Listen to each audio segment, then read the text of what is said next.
Hello बच्चों, आइए इस प्रश्न को पढ़ते हैं। यदि टंकी में जल की ऊंचाई h हो तब टंकी की दीवार में जल के ऊपरी तल से h/4, h/2 तथा 3h/4 दूरियों पर बने छिद्रों से निकलने वाला जल कितनी कितनी दूरियों पर जाकर गिरेगा।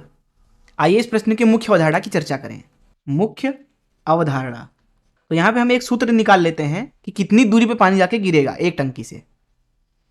चलिए मान लेते हैं कि हमारे पास में एक टंकी है कुछ इस तरीके से, जिसके अंदर आप मान लीजिए कि h ऊंचाई तक पानी भरा हुआ है कुछ इस तरीके से, या कोई और द्रव भरा हुआ है, पानी भी भरा हो सकता है।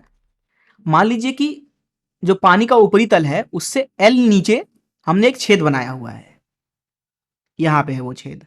अब टंकी में छेद है तो पानी तो निकलेगा ही इससे कुछ इस तरीके से। मान लीजिए ये पानी जो है, और यहाँ हम मान लेते हैं कि तल है जिसके ऊपर टंकी रखा हुआ है, इसी के ऊपर क्या है, अपना टंकी रखा हुआ है। तो मान लेते हैं कि छिद्र से निकल के पानी इसी तल पे गिर रहा है।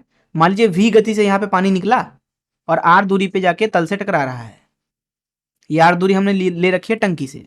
अब मान लेते हैं कि जो ये छेद है उसका अनुप्रस्थ काट क्षेत्रफल छोटा a है और टंकी का अनुप्रस्थ काट क्षेत्रफल बड़ा a है।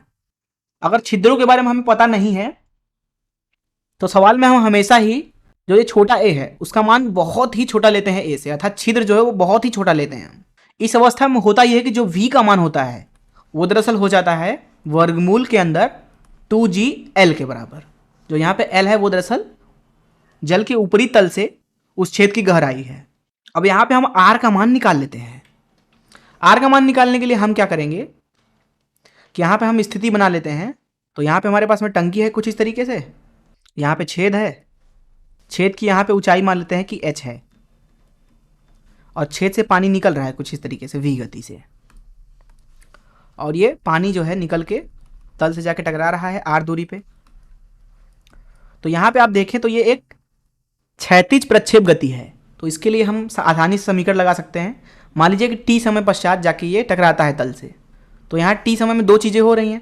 पहला तो जो पानी है h ऊंचाई नीचे गिर रहा है ऊर्ध्वाधर, और दूसरा क्षैतिज दिशा में r दूरी पर जा रहा है। तो यहाँ पे r का मान लिख सकते हैं सीधे सीधे v गुणे t के बराबर, क्योंकि ये जो क्षैतिज गति है वो तो बदलेगी नहीं, क्योंकि गुरुत्वीय त्वरण तो नीचे की तरफ है, छोटा g। अब यहाँ पे h का मान लिख सकते हैं, h बराबर s बराबर ut minus half g t का वर्ग समीकरण का इस्तेमाल करके 1/2 g t का वर्ग। तो यहाँ से t का मान मिलेगा आपको t बराबर वर्गमूल के अंदर 2h/g के बराबर। तो यहाँ से हम r का मान लिख सकते हैं, r बराबर v गुणे t। v का मान है वर्गमूल के अंदर 2gl के बराबर गुणे t जो कि है वर्गमूल के अंदर 2h/g के बराबर। तो ये मिल रहा है आपको, 2 बाहर आ जाएगा और वर्गमूल के अंदर लिखेंगे हम h गुणे l के बराबर। तो यहाँ से हम लिख सकते हैं जो r का मान होगा वो होगा 2 गुणे वर्गमूल के अंदर h गुणे l, h जो कि कुछ और नहीं बल्कि ये h ऋण l के बराबर होगा। तो यहाँ पे लिख सकते हैं h की जगह पे h ऋण l, और यहाँ गुणा कर देंगे l का। तो ये हो गई वो क्षैतिज दूरी जिस दूरी पे जाके ये पानी टकराएगा अथवा ये द्रव टकराएगा। तो इन मुख्य अवधारणाओं का इस्तेमाल करके आइए इस प्रश्न को हल करें। यहाँ पे प्रश्न में बोला जा रहा है कि हमारे पास में एक टंकी है, तो यहाँ पे हम टंकी बना लेते हैं फिर से। ये हमारी टंकी हो गई।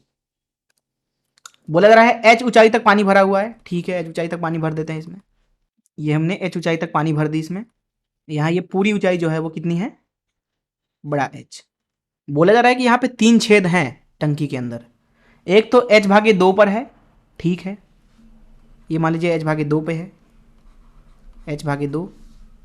दूसरा छेद है h/4 पे, तो यहाँ पे h/4 पे एक और छेद है, यहाँ पे बना देते हैं h/4। तीसरा छेद है 3h/4 पे, तो 3h/4 पे भी एक छेद बना देते हैं जो कि यहाँ पे मान लेते हैं, और इसकी गहराई जो है वो है 3h/4 पे, ठीक है, 3 छेद हैं। बोला जा रहा है कि इनमें से निकलने वाला जो जल होगा वो कितनी कितनी दूरियों पर जाके गिरेगा। तो हम इस h/4 को बोल देते हैं कि ये पहला छेद है, h/2 वाले छेद को बोल देते हैं दूसरा छेद है, और जो 3h/4 पे है उसको बोल देते हैं तीसरा छेद है। बोला जा रहा है कितनी कितनी दूरियों पे जाके ये पानी गिरेगा। पहले वाले छेद से मान लेते हैं कि R1 दूरी पे जाके गिरेगा, दूसरे वाले छेद से R2 दूरी पर, तीसरे वाले छेद से R3 दूरी पर। तो यहाँ पे हम मुख्य उदाहरण सूत्र का इस्तेमाल करके लिखेंगे। R1 का मान हो जाएगा R1 बराबर 2 और वर्गमूल के अंदर कितनी ऊंचाई तक पानी भरा हुआ है, जो कि h ऊंचाई तक पानी भरा हुआ है, गुणे, और इसमें से घटाएंगे हम L जो कि है सतह से गहराई कितनी नीचे बनी हुई है छेद। तो पहले वाले छेद के लिए h/4 लिखेंगे यहाँ पे L का मान, और यहाँ h/4 का गुणा कर देंगे। इसी तरीके से यहाँ पे R2 का मान लिखेंगे, R2 बराबर 2 और वर्गमूल के अंदर h ऋण R2 जो कि h/2 गहराई है उसका, तो h/2 लिख देंगे यहाँ पे, फिर से h/2 का गुणा कर देंगे। इसी तरीके से R3 का मान लिखेंगे यहाँ पे, R3 बराबर 2 और वर्गमूल के अंदर h ऋण 3h/4 और इसमें गुणा कर देंगे 3h/4 का। तो यहाँ पे जब हम R1 की गणना करते हैं तो R1 का मान मिलता है हमें √3 गुणे h/2 के बराबर, इसका मान आएगा h के बराबर, और इसका मान भी आ जाएगा √3 h/2 के बराबर। तो इस तरीके से हमने तीनों दूरियां निकाल ली, जितनी दूरी पे पानी जो है छेद से निकल के जाके गिरेगा ज़मीन पे। मैं आशा करता हूँ कि आपको इस प्रश्न का हल जरूर समझ में आया होगा। धन्यवाद।